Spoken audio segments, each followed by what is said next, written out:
semua. Ada yang tidak pernah ketemu pasien ortopedi. Mas Afri pasti ketemu saya nggak ada, saya nggak mau praktek. Ada yang belum pernah ketemu pasien ortopedi? Nggak ada. Terbukti. Soalnya kalau saya fisika itu ya mulai lantai 10, 9, 8, 7, 6, 5, mawar, 2, 3, sederhana, kulit itu ada. Yang mungkin paling jarang ditulis ya. Iya. Anjelir, nah anjelir itu belum.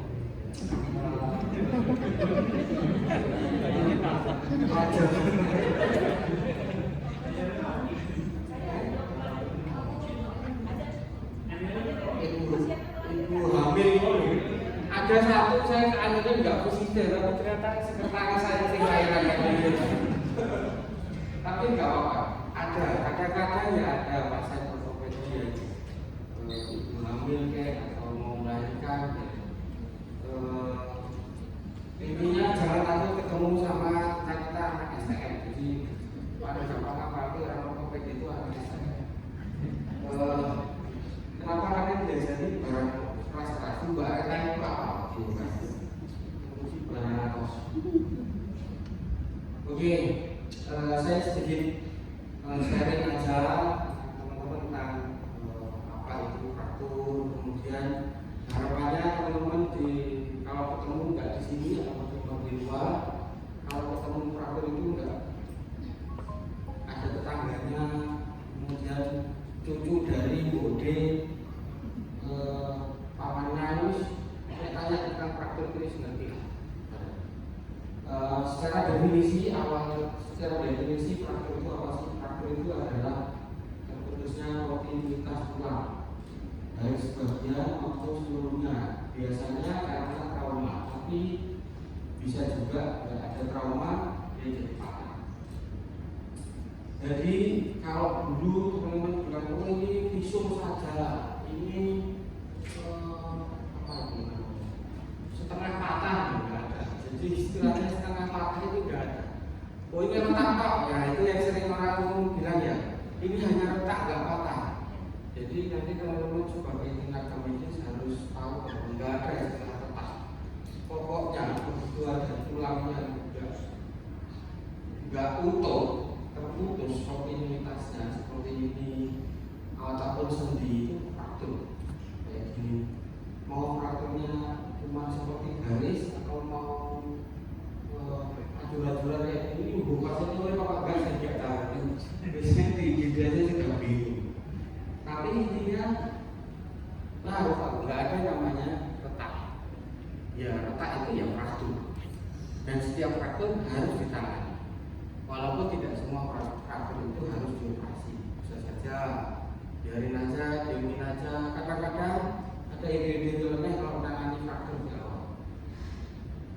Dok, anak saya habis main bola, kakinya patah, fraktur metatarsal. Obatnya apa coba? Ada yang tahu nggak?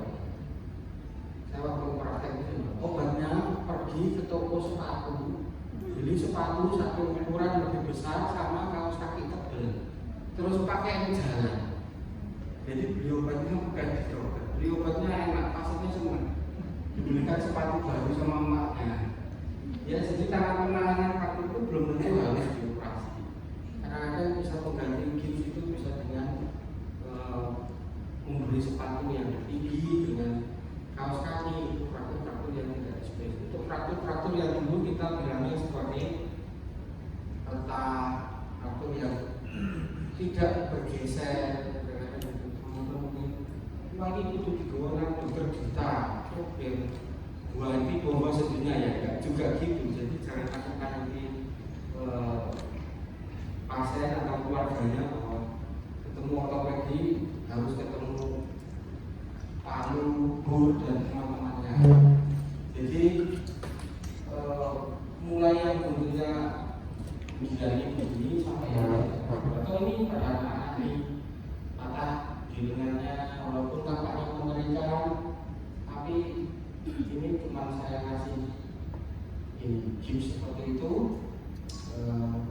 Kalau sekarang gipsnya di IGD mungkin ada yang kepala IGD-nya kemana kok bilang? Padahal saya mau minta minta bisa ada gambarnya macan itu loh, sebulan enggak berani. Jadi ada sekarang daging itu enggak cuma warnanya putih seperti itu, ada yang bahannya fiber, ada yang bahannya resin, dan itu warnanya macam-macam. Cukup menyenangkan. Kemudian kenapa fraktur itu perlu ditangani oleh teman-teman? Dulu lah ini saya tadi minta gak ada, sekarang giliran sudah lewat baru datang. Sengaja kalau saya sudah minta dana itu biasanya pakai kepala yang gede, tidak mahal gitu. Ya, selanjutnya, jadi fraktur itu bisa mengancam nyawa, bisa mengancam ekstremitas. Jadi teman-teman kalau ketemu fraktur itu nggak selamanya hanya patah tidak mungkin mati. Ya sebagian besar ya. Tapi ada juga patah tulang itu yang bisa mengancam nyawa. Contohnya apa? Gambar yang ini patah di pelvis. Pelvis yang seperti ini, dan teman-teman kalau di IGD itu seringkali ketemu pelvis pasien kita ini kalau begini nih. Begini nih Bapak Ibu teman-teman semua, nggak mungkin kita layani di rumah sakit swasta karena pasiennya BPJS. Rumah sakit swasta yang belum mesti ngirim ini, itu nggak mau. Gini-gini ini rata-rata di rumah sakit Muardi dan banyak kita ketemu. Kalau di swasta itu tak kasih bocoran. Nah ini di swasta saya bisa bikin NMAX 1 operasi pasien sisi ini sampai selesai. Karena apa? Penanganannya banyak, mengancam nyawa, terapinya banyak. Kemudian kalau penanganan salah, contohnya patah begini ini, pipis saja nggak bisa, karena bisa jadi uretranya runtuh, kemudian bisa jadi anusnya runtuh, jadi dia mengancam nyawa. Kalau panggul sebesar ini, lebar perdarahannya banyak. Nah, mungkin teman-teman yang di Adelaide sering mengurusi panggul begini, ya, panggul itu hamil tanpa trauma. Kalau panggul itu adalah suatu ruang yang tertutup. Kebesaran Tuhan yang Maha Kuasa adalah kalau ibu hamil itu dia bisa membesar, tapi membesarnya tidak mungkin lebarnya lebih dari 1,5 cm jarak antara pintu, supaya bayi itu bisa lahir itu keluarnya kecil. Nah, bayangin ruangan sekecil itu blender kayak gini ini besar. Akibatnya apa? Kalau ada perdarahan di sana, perdarahannya hampir separuh dari isi darah kita. Jadi teman-teman kalau darah manusia itu total 5 liter sampai 7 liter. Kalau jadi trauma, fraktur, kemudian pembuluh darah di sini itu banyak banget untuk mempersarafi saluran kemih, termasuk ini bagian yang muncul ada ini sudah menikah semua ya, termasuk salah satu fungsi seksual itu dari sini. Ini nek aku hancur-hancurnya itu kurang enak gitu. Sehingga nggak mau bujuk kita ya.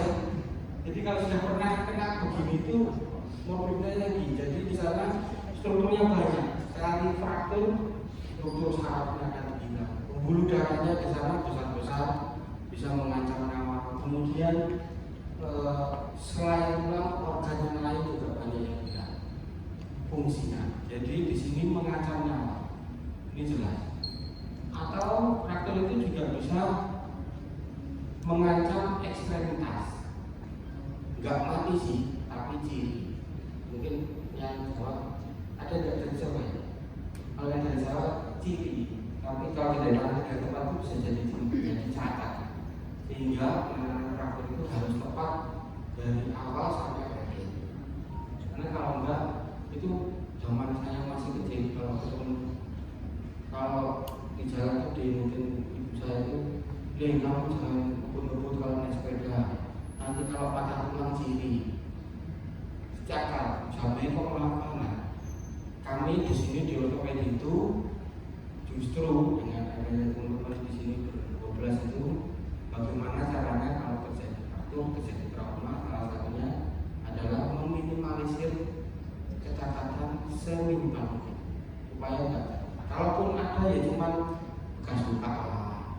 Kalaupun ada ya, kalaupun ada bisunya ya, enggak nggak usah bersalah, nggak ada infeksi setelah mengalami musibah fraktur sembuh bisa beraktivitas seperti semula. Itu tujuan.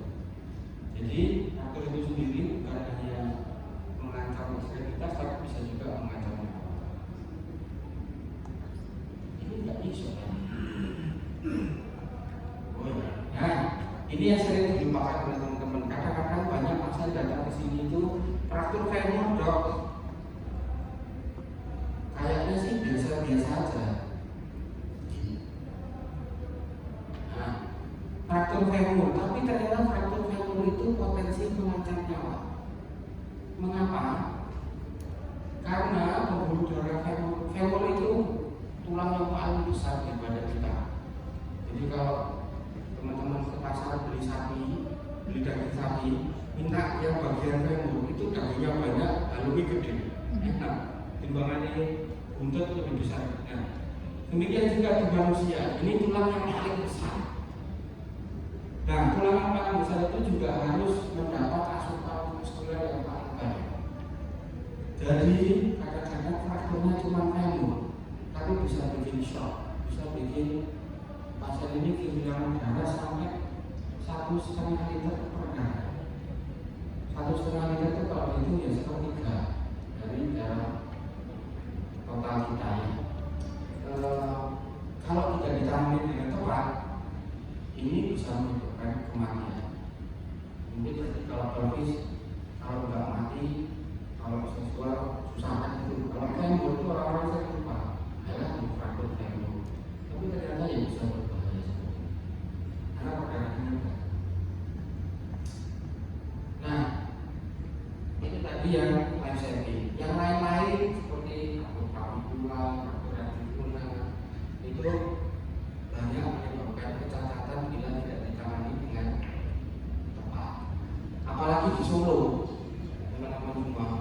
Solo itu dokter ortopednya banyak, ini sakal untungnya yang banyak. Jadi saingan karena ini sakal untung.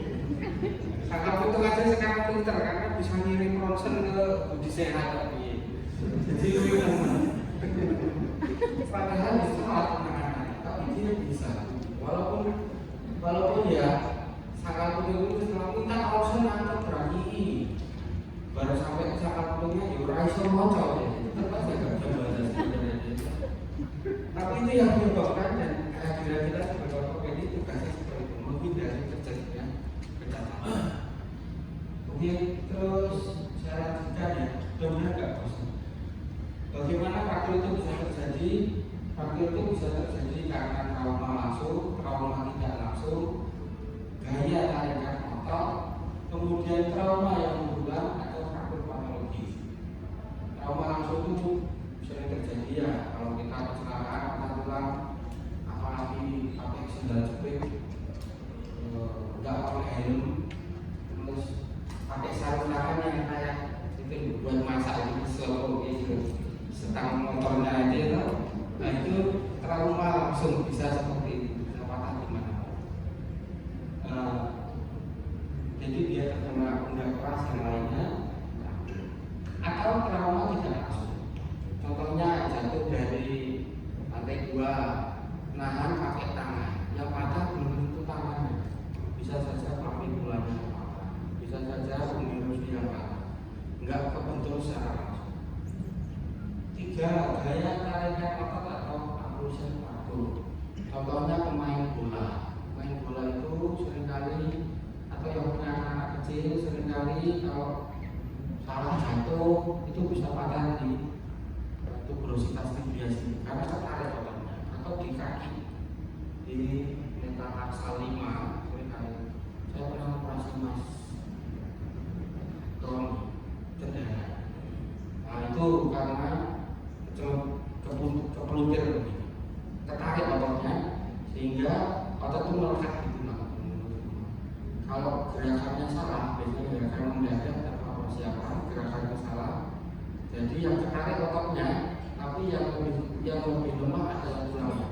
Ototnya nggak apa-apa, tulangnya ketarik, itu namanya abus. Atau karena trauma yang berulang. Misalnya sekarang itu lagi jauh-jauhan lari 5 kilo, 10 kilo, maraton 40 kilo. Saya jalan 1 km saya kuat. Tapi saya aman, nggak kena kalau mampu lari gitu, nggak kena stres faktor. Ini yang larinya jauh-jauh itu bahaya. Bukan bahaya ya, bukan lakukan ini. Tapi bisa terjadi ya, nggak putih kebatuk. Jadi karena bebannya terlalu berlebih, kadang-kadang bisa terjadi apa? Namanya stres faktor. Ini bisa diminta asal. Kalau orang Indonesia itu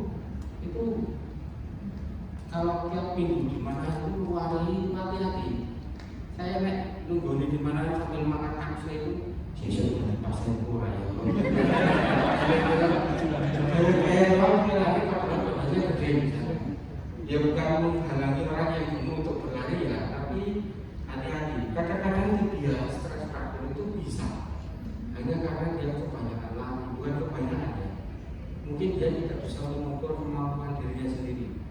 Bilangnya cuma pegel-pegel aja. Tapi padahal di situ ada pada saat kita berlari itu ada gaya tekan yang terus-menerus di sana. Jadi anak-anak STM ini hafal biomekanika, fisika, gimana terjadinya stres faktor. Kadang-kadang karena gerakan yang berulang.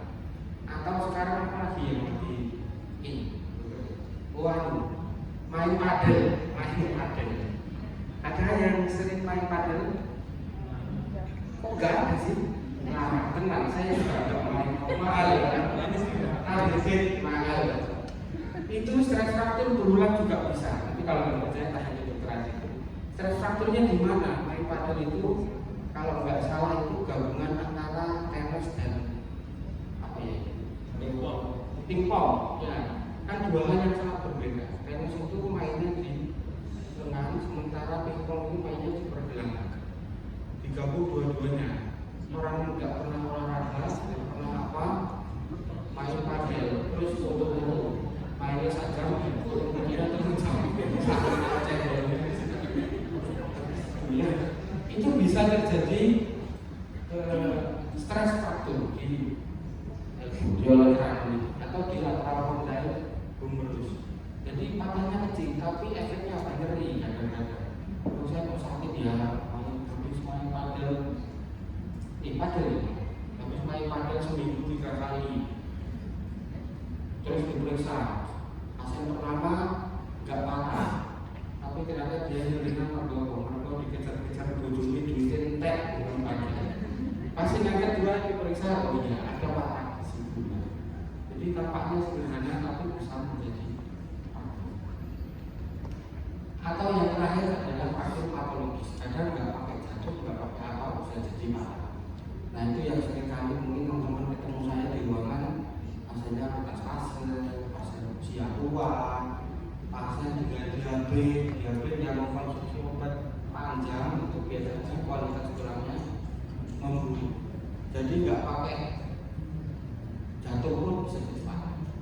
Atau misalnya hanya mau gantung jemuran, ngangkat tangannya patah ya bisa.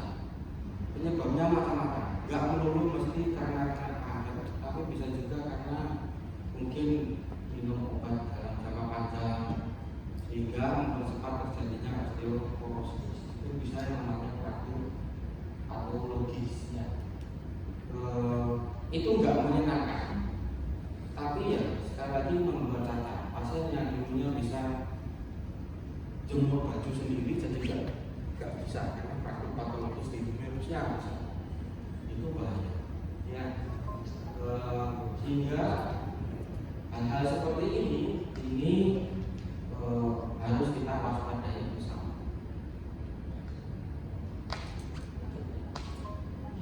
Oke, kemudian hipofraktur ini mungkin simpel saja. Jadi patah itu nggak selalu harus lurus begini teman-teman semua. Ada yang bentuknya begini, ada yang bentuknya miring, ada yang bentuknya spiral. Nah, ini bergantung oleh mekanisme cederanya. Ada yang berkurang langsung, ada yang berkurang tidak langsung, ada yang karena gerakan berulang.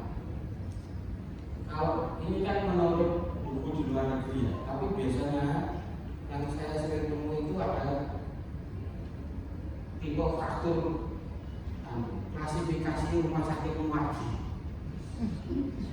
Ada yang tahu apa ya?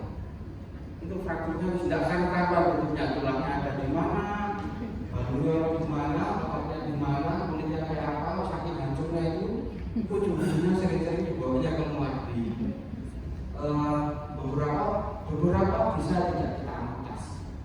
Dan target teman-teman semua di kajian itu sekarang bagaimana caranya fraktur yang klasifikasi Muardi yang bentuknya kawan itu bisa kita selamatkan.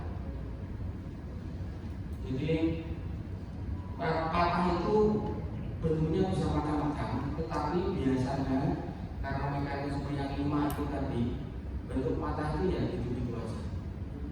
Kecuali tadi ya Muardi itu pasien jalan kaki ditabrak bis, pencet pohon, malah pengambilnya Pak becak ini saya bentuknya nggak tahu-tahuan patah itu.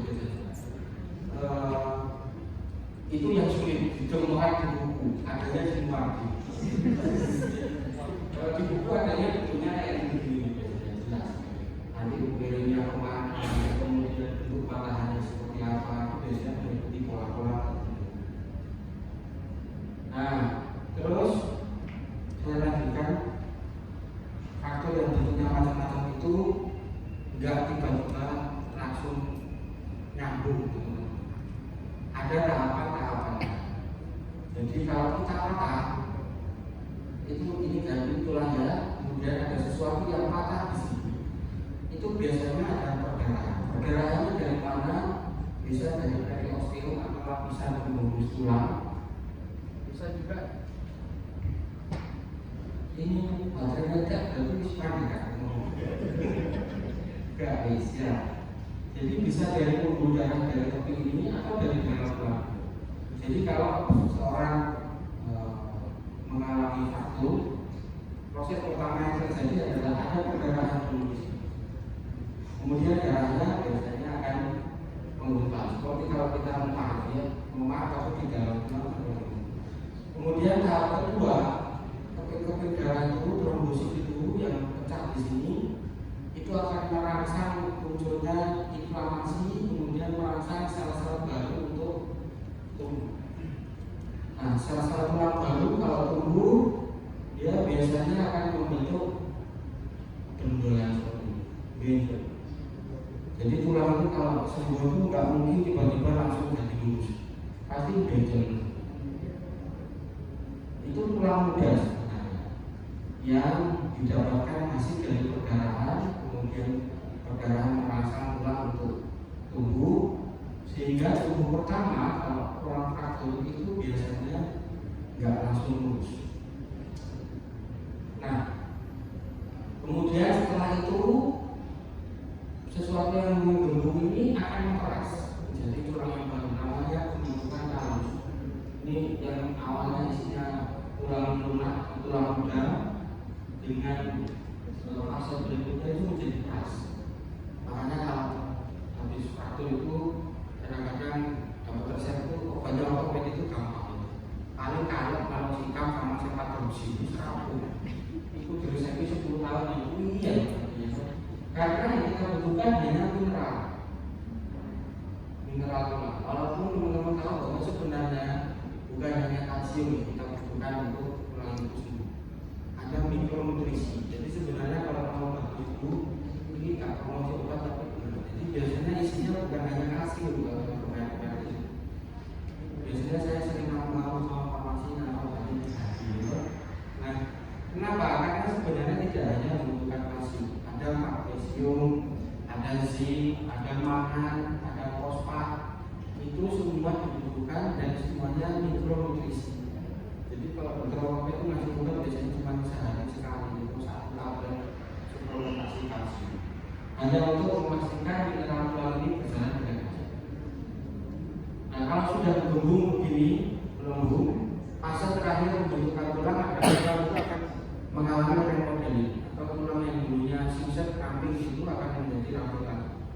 Jadi dia akan diserat lagi sehingga akan menjadi tumbuh seperti tulang yang normal.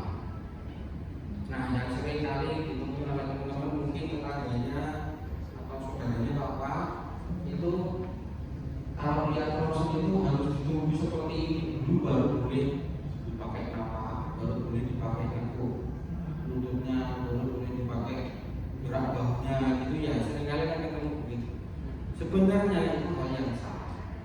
Jadi yang benar, setelah fase ini hanya butuh sekitar 3 minggu sampai 8 minggu.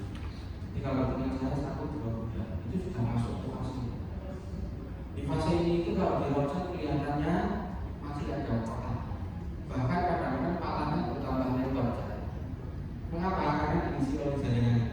Nah, sebenarnya ini cukup kuat. Dan salah satu cara penyembuhan terbaik adalah memberi nutrisi yang cukup besar pada saat fase ini.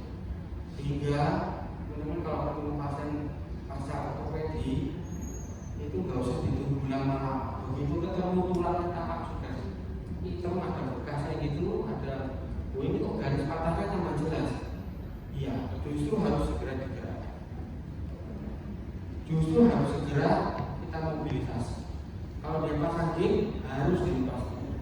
Kalau dia korban sakral itu harus dibawa. Enggak ya, harus dibawa ke dokter ya.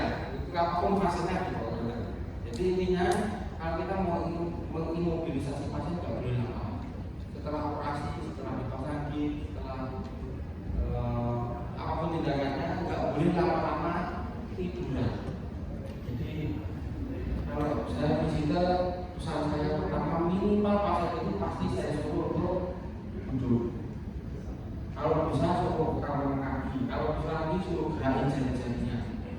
Itu nggak usah nunggu 1 hari, 2 minggu, 3 minggu. Hari ketiga begitu ini sudah terbentuk, boleh digerakkan. Jadi untuk pasien-pasien kita yang dirawat inap, justru pasien ortopedi post-op itu pantangannya cuma satu. Pantangannya cuma satu, itu nggak boleh manja, nggak boleh makan sambil dulu, nggak boleh disibini terus dipegang sini, aduh, ya nggak boleh. Jadi justru harus tampak seperti kita itu kejam. Mungkin ada yang sering ikutin saya kalau visiter itu kalau nggak keluar dari kamarnya yaitu bukan menyakiti pasiennya, tapi pantangan di ortopedi itu adalah tidak boleh diam setelah operasi, apalagi supaya ini jalan ke sana. Karena kalau diam tidak ada aliran darah ke sana, yang dibiarkan yang lepas. Jadi teman-teman nanti yang di konsul di ICU, bahkan kalau pasiennya nggak sadar, kebukian yang dimakan boleh. Siapa tahu nanti CS-nya naik, habis dikebukin, syukur. Tapi ya boleh digerakkan. Harus digerakkan. Oke, tadi itu proses penyembuhan tulang. Jadi kalau teman-teman ketemu pasien ortopedi, nggak usah digulung terlalu lama, kemudian nggak usah dibikin manja. Apalagi kalau pasien muda-muda itu biasanya ini kalau ketemu gendong, mulus tok nggak sampai berapa kali ya, nggak boleh. Kalau ortopedi harus. Oke, itu tadi proses penyembuhan. Kemudian saya ingin menambahkan sedikit tentang tanda-tanda kaku. Tanda-tanda kaku itu bisa tanda pasti dan bisa juga tanda tidak pasti. Apa tanda yang tidak pasti? 1 nyeri, 2 bengkak, 3 kehilangan fungsi, 4 ekimosi itu apa ya? Hematom, biru-biru, dan adanya deformitas, bengkok, dan itu salah satu tanda-tanda tidak pasti dari kaku.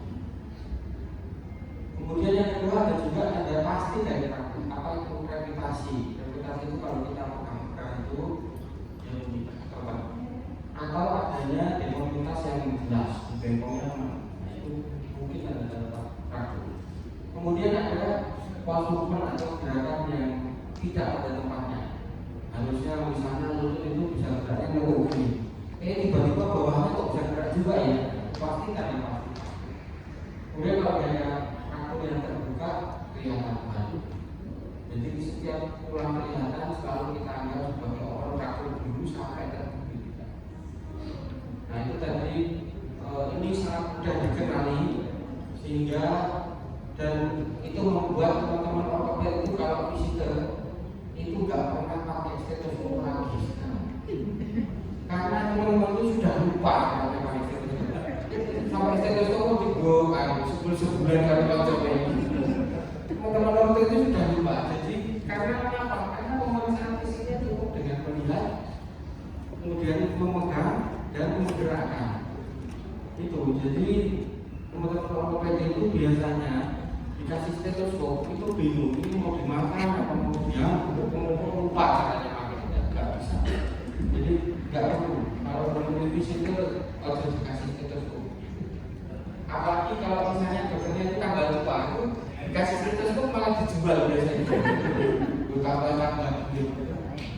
Terus oke, nah ini dari secara ringkas. Pemeriksaan fisiknya adalah look, feel, dan move. Jadi yang kita kerjakan adalah melihat, meraba, dan celupin. Nah, itu oreo. Kalau melihat, meraba, dan mencelupkan itu oreo. Kalau ini di ortopedi melihat, meraba, dan menggerakkan. Apa yang dilihat itu apakah ada deformitas, luka, kemerahan, luka, atau kemudian biasanya ortopedi atau nanti kalau mau melihat jangan lupa bandingkan dengan sisi yang sehat. Jadi Tuhan itu makanya kita dikasih kanan dua, kaki dua, jari ada yang lima kanan kiri sama semua. Jadi kalau bingung kadang-kadang cara paling gampang adalah bandingkan dengan alat berat yang sebelah. Benar patah dua-duanya itu harus ganti langsung bagaimana saja. Terus jadi ini salah satu yang penting sehingga harus kadang-kadang kalau memeriksa ortopedi itu dipelajari dibuka supaya kelihatan karena teman ini kira-kira sama enggak. Oh sehat dipegang-pegang sama dokternya iya karena standarnya untuk melihat sisi yang sehat.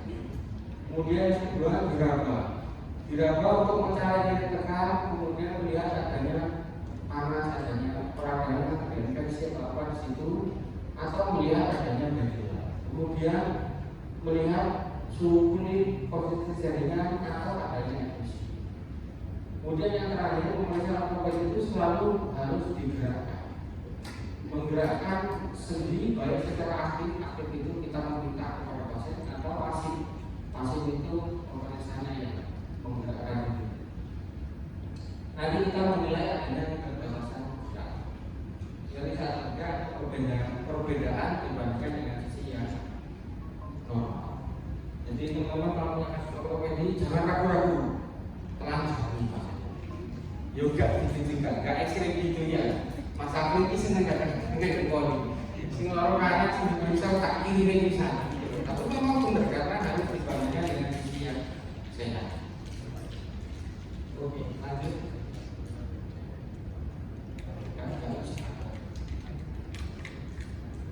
Nah, tadi setelah mengenali tanda-tandanya, kalau ada pasien dengan faktor mau diapain sih? Prinsipnya 7 tahap ini ya. 1. Presentasi umum. Presentasi umum itu seperti apa? Jadi kita selalu concern terhadap cairan tubuh. Tidak boleh pasien itu dehidrasi, tidak boleh pasien itu nyeri berkepanjangan, inflamasinya itu tidak boleh. Sehingga sebelum menangani patahnya selalu kita itu perhatikan presentasi umum. Atau misalnya penanganan nyeri, kadang-kadang kita itu selalu mengawasi apakah pasien ini punya riwayat gangguan pada lambungnya, sehingga penanganan nyeri itu sangat berbeda-beda tergantung dengan pasien. Dan itu wajib oleh teman-teman ortopedi untuk menangani resusitasi. Kemudian yang kedua, pasien itu harus diimobilisasi awal. Nanti dengan apa? Nanti teman-teman akan belajar di belakang. Di sini nanti yang sering kita temui splitting dan traksi. Kemudian yang ketiga, manajemen nyeri. Jadi di ortopedi itu nyeri itu salah satu tanda vital yang kelima yang harus diperiksa. Kadang-kadang kalau teman-teman perawat itu melakukan ke dokternya cukup apa? Suhu, nadi, tensi, terus RR, gitu. So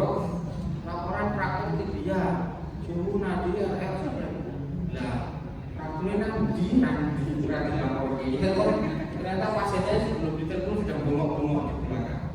Nah, ketika laporan pasien ortopedi tambahkan, mungkin teman-teman sudah tahu semua, tambahkan skala Berli, ada fas di sana.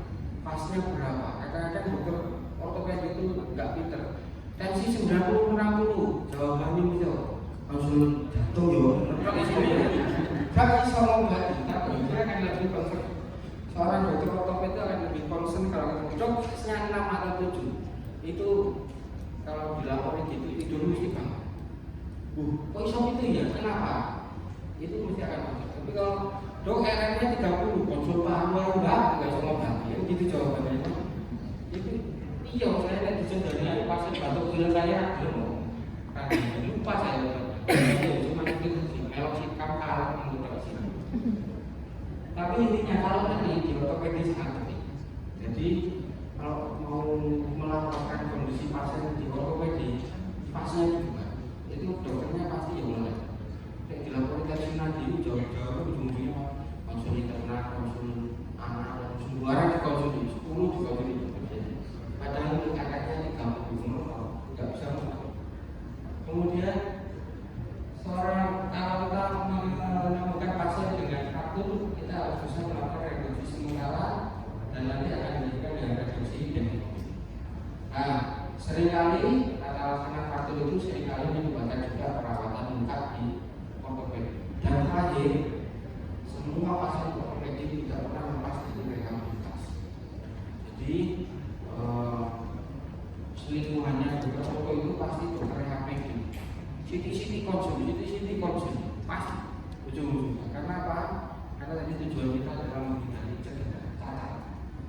Jadi komponen ketujuh ini walaupun tidak dikerjakan di ortopedi, tapi pasti akan kita lanjutkan perawatan di rehab. Mengapa? Karena ini teori ortopedi yang lama. Ini ada fraktur paten. Jadi supaya fraktur itu bisa sembuh, itu satu harus diperlukan imobilisasi. Yang kedua tapi harus safety. Kadang-kadang imobilisasi yang terlalu kencang itu enggak safety. Terlalu kencang malah jilat menggunakan. Kayak kita pasang komunikat itu malah ke komunikat. Kemudian di sisi lain harus bisa di move. Jadi walaupun kita imobilisasi, ternyata ada bagian-bagian tertentu yang tetap harus bisa digerakkan. Itu harus di-move. Kemudian speed. Jadi tidak boleh tadi dipakai di bangsa, tidak boleh disuruh tidur aja. Pasien masih dalam bius itu kadang-kadang dokter ortopedi itu tengok. Si pelanggan duduk enggak. Yang besoknya pulang buatnya bisa diganti lagi. Enggak ada. Ya, tapi memang begitu. Padahal kan satu hari harus bisa dulu supaya speednya tercapai, supaya kuartet ini tercapai. Kalau praktik kuartet ini tercapai, maka healingnya pasti akan sembuhnya akan cepat, gitu ya. Nah, dari 7 tahapan tadi di kesempatan ini saya ingin berbagi sedikit tentang apa yang bisa kita lakukan sebagai tata laksana awal fraktur. Yang pertama yang bisa kita lakukan kalau ketemu tanda dan gejala tadi pasien yang kita curigai fraktur itu adalah pemasangan budaya atau splitting principle. Prinsipnya seperti apa? Jadi kalau teman-teman ketemu pasien dengan fraktur, kalau kita mau melakukan splitting, prinsip pertama kalau kita mau melakukan splitting itu imobilisasinya harus di atas dan di bawah sendi. Jadi harus di sendi. Salah ngomong kok salah sih. Kurang minum, kurang aku mau nyampe ya kan saya buat apa itu mana. Jadi kalau mau mobilisasi, mau buat teman-teman ya tidak ngantuk. Nanti minum aqua boleh, jangan kayak saya ngomongnya nggak orang begitu. Jadi kalau mau mobilisasi itu sendi di atas dan di bawah yang dicurigai oleh fraktur itu harus dimobilisasi. Jadi kalau ada fraktur nganggur itu mau mobilisasinya nih. Ada yang pernah mikir? Harus di atas dan di bawah sendi. Sendinya berarti sendi pinggul sama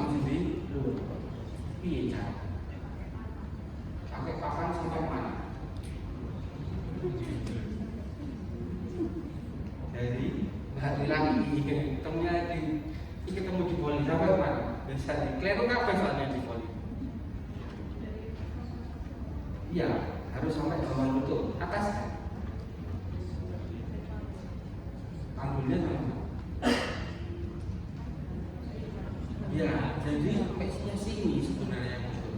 Seringkali kita apalagi dapat kiriman dari ambulan yang tetet-tetet ini nggak jelas itu ya, yang tadi nabrak saya itu sebelum dikorenak poli.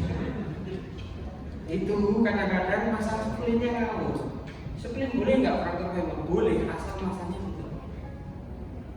Jadi kalau mau masang splin namanya sendiri pinggulnya ada di sini. Ini bagian coba diraba bukunya masing-masing. Nah ini trokanker. Itu masih di bawah sendi. Seringkali yang kita sering pasang adalah imobilisasinya hanya sampai ke sendi. Padahal itu sesuatu yang salah. Kalau mau sampai mana harus di atasnya sendi. Gimana? Dia sampai bokongnya sini. Bawahnya dikasih sampai bokong, lateral dikasih bokong.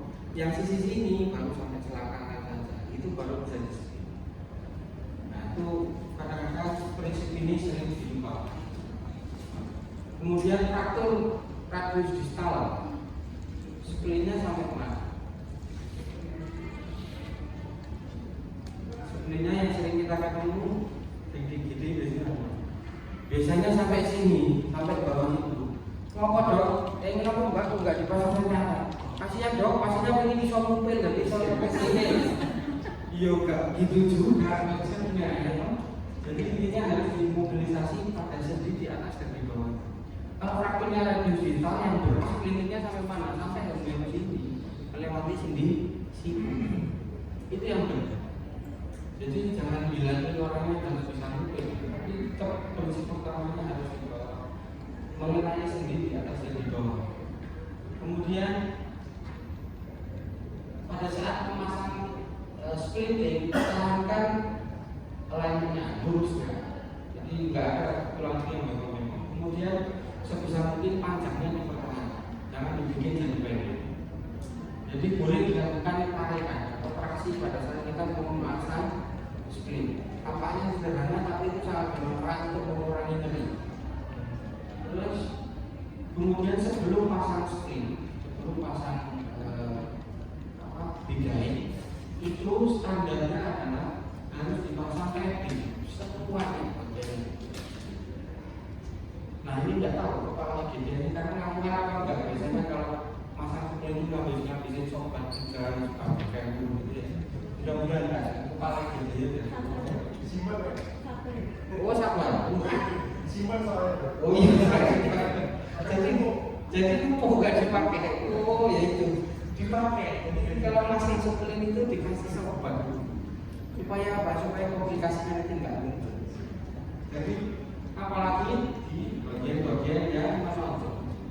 Bagian-bagian yang menonjol itu bukan yang saru-saru, teman-teman semua ya. Bagian yang menonjol itu dengkul itu loh ya toh.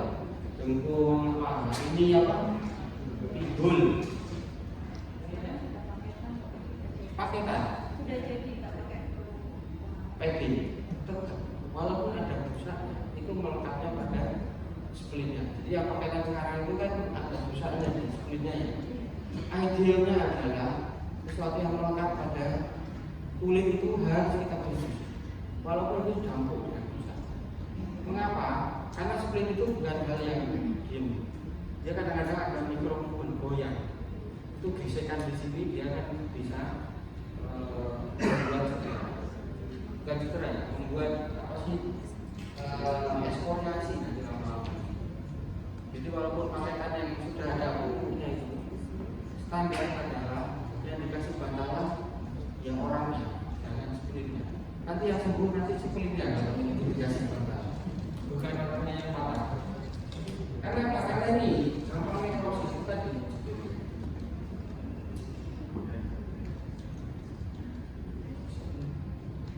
Nah, kemudian, nah ini ya, kalau pasang kain itu harus sampai ke atas sampai sini. Kemudian bawahnya sini. Dan idealnya pasang split itu bukan dua begini. Standarnya adalah 3 sisi, posterior atau anterior, lateral, medial. Itu kita pakai standar. Jadi kalau pasang splint satu terus sisanya cuma dibuat elastic bandage, itu jenenge menjualan elastic bandage sama splint nggak berguna. Jadi splint itu harusnya bermanfaat. Manfaatnya seperti apa? Mobilisasi area yang kaku. Tujuannya apa? Tujuannya kalau dimobilisasi nyerinya akan berkurang, sehingga obatnya cukup pakai keterangan mati, nggak usah pakai ini apa jenisnya biologisik, biologisik itu yang marah-marah nanti bahas banyak. Itu diomongin ya, barangnya nggak payu juga karena ya ini otopet sekarang sudah cukup efektif untuk menggunakan split sehingga cukup keterlambatan dari terus, oke, split ini yang baik adalah sebaiknya tidak dibungkus semua yang ideal. Pakai elastic bandage itu bagus karena dia ada elastisitas, jadi resiko untuk menekan pembuluh darahnya berkurang. Tapi kalau tidak pakai sesuatu yang tidak elastis pun boleh, asal tidak semuanya dibungkus begini. Biasanya harus kelihatan aktivitasnya harus kelihatan, mau di bawah mau di atas harus kelihatan. Jadi kadang-kadang cukup dibalut dengan kasar bulu, tiga sisi, tapi 1, 2, 3, 4 jahitan cukup. Kok jahitan? Ikatan lah. Karena untuk apa? Satu, supaya bisa memonitor kalau ternyata itu open fracture di dalam bisa kelihatan dalam waktu setengah jam misalnya. Setengah jam kok rasanya berdarah lagi ya. Hati-hati mungkin yang ruptur bukan venanya tapi arterinya. Itu bisa mengancam nyawa sepertinya. Tapi kalau dibungkus elastic bandage itu kadang-kadang apalagi pedes itu makalah-makalah gitu. Jika kasar 100 biji itu mungkin pergerakannya mana? Padahal nanti dan nggak kelihatan struktur elastic bandage, tidak kelihatan kalau dalamnya itu sudah kromo-kromo berdarah akhirnya. Nah itu sehingga memudahkan untuk mengevaluasi. Kemudian yang terakhir yang paling penting adalah setelah pasang split jangan lupa dicek. Cek vaskularisasinya bagaimana. Cek apakah misalnya kita mau men-split tibia, itu apakah jari-jarinya masih bisa digerakkan. Jadi harus selalu dilakukan cek. Jadi walaupun tampaknya sederhana, jadi nanti kalau tangan-tangan mereka balik ini open fracture banget bentuk kasar romatos pakai rok nanti boleh naik ke panjang jam 4 sore malah dibungkus ada terbang lagi itu lampu belum nanti di dalamnya dikasih softtek barang gitu manis di dalamnya tidak kelihatan. Jadi prinsipnya ini tadi 3 dan selalu memudahkan kita untuk mengecek sirkulasi sensasi dan pergerakan setelah kita melakukan pemasangan split. Jadi teman-teman nanti dimanapun ada ketemu teman atau saudara atau apa, kalau di rumah sakit splitnya udah ada. Kalau di luar rumah sakit kalau split tidak ada, jangan cari kardus.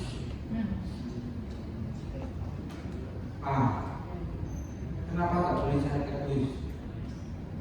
Satu, nanti nggak dikira apa-apa, tapi ini nanti jadi sambal untung. Yang pakai kardus itu adalah sambal untung, gitu.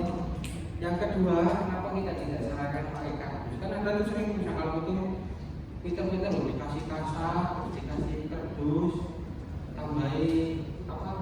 Daun kelor katanya biar Pak Kiainya mandi sesuatu dewi. Ini tambahin jahe, tambahin lengkuas, ini sudah dipepes. Ya, jadi kalau kita mau fiksasi jangan pakai kardus. 1, dia tidak cukup keras. 2, dia akan mengikuti kontur.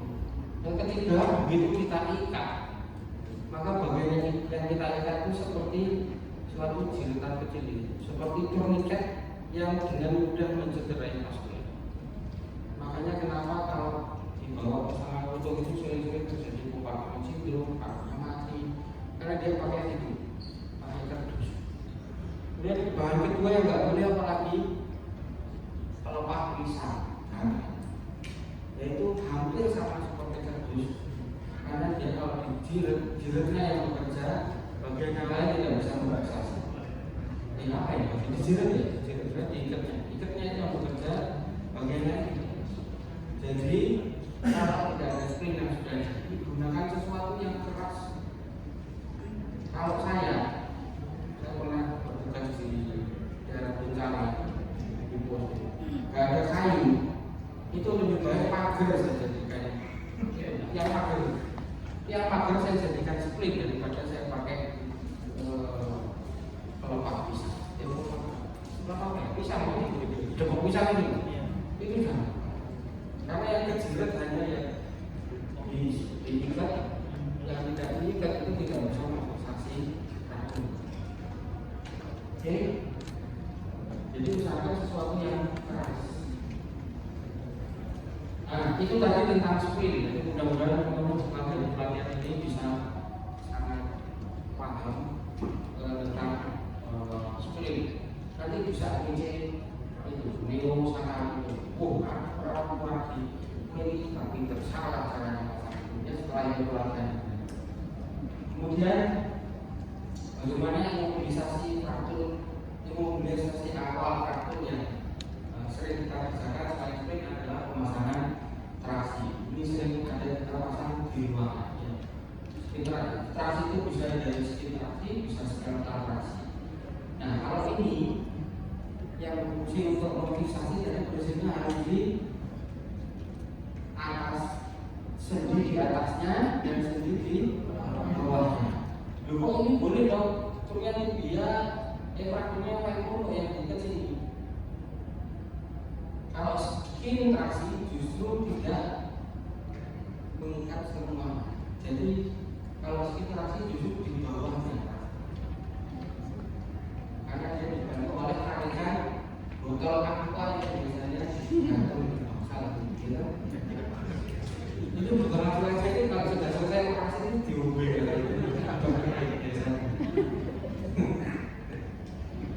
Nah, jadi kalau traksi itu yang diimobilisasi bawah.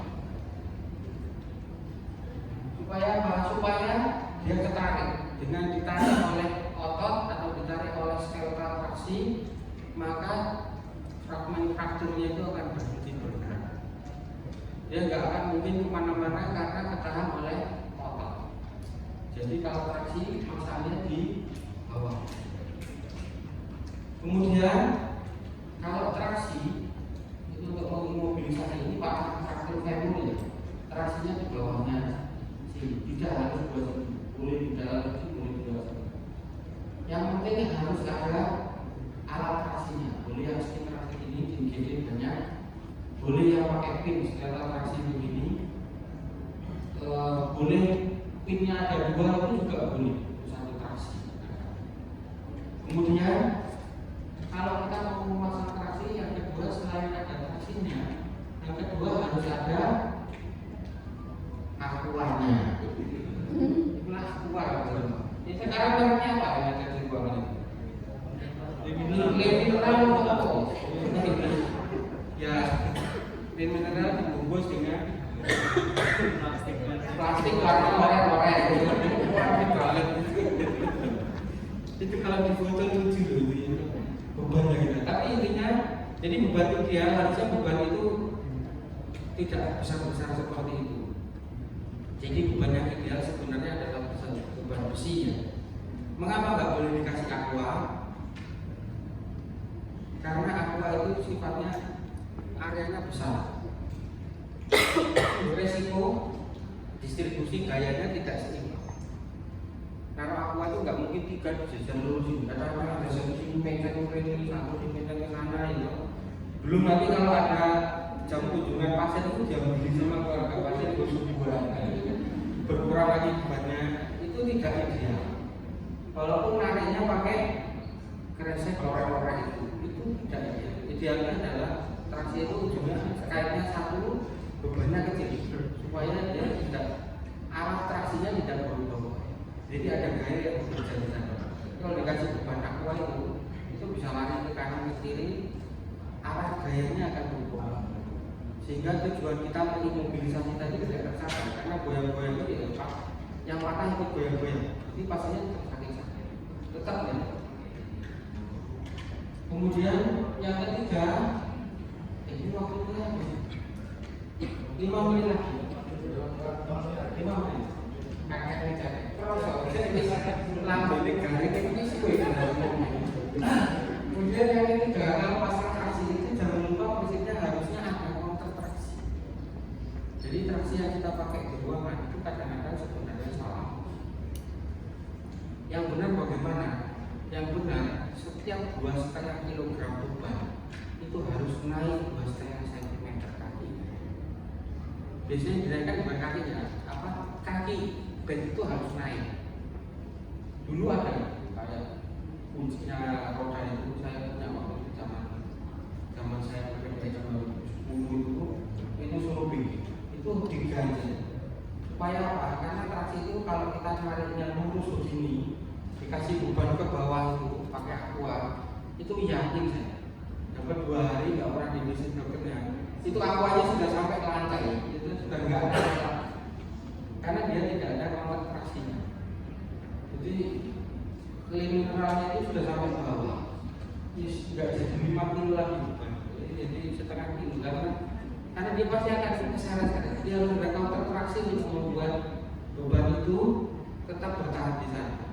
Counter traksi tujuannya apa? Sisanya ditarik oleh berat badan kita, berat badan pasien. Jadi yang benar seperti itu. Semakin berat bebannya, maka traksinya harus semakin tinggi. Counter traksinya harus semakin. Jadi itu teman-teman ya kalau ketemu benda seperti ini jangan bingung lagi setelah itu pelatihan ini. Jangan dijadikan centelan estek, jangan dijadikan centelan aduk biasa, jangan dijadikan tempat naruh NaCN. Oh masih jatuh bukan di sini katanya. Ini digantung macam-macam enggak jadi. Jadi kalau ada pasien ortopedi pasang seperti ini teman-teman harapannya sudah tahu dok kalau traksinya berapa, bebannya berapa, ini traksinya harus berapa itu. Jadi supaya apa? Supaya tujuan kita untuk mobilisasi itu tercapai. Nah, apa sih tujuan imobilisasi tadi? Bisa traksi, bisa speed. Tujuan pertama adalah mengurangi nyeri. Tujuan kedua, kalau yang rapuh dia bisa mengkoreksi dan mempertahankan posisi paru. Tujuan ketiga, mengistirahatkan sendi dan jaringan. Tujuan keempat, mencegah dan mengkoreksi tadi ada paru ada deformitas harus dikoreksi.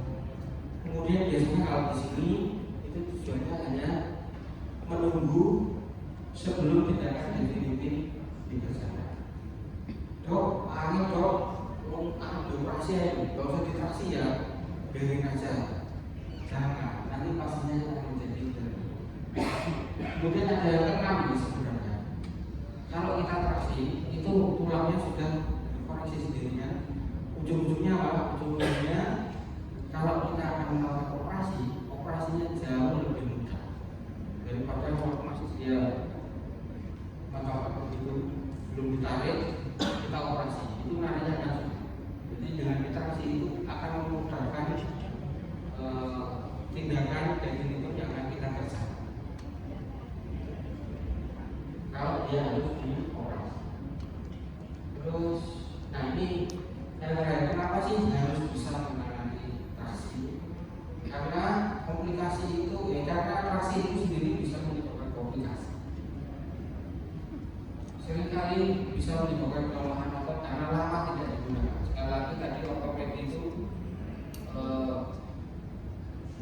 keluar dari oka, using sitik harus bergerak, gitu aja.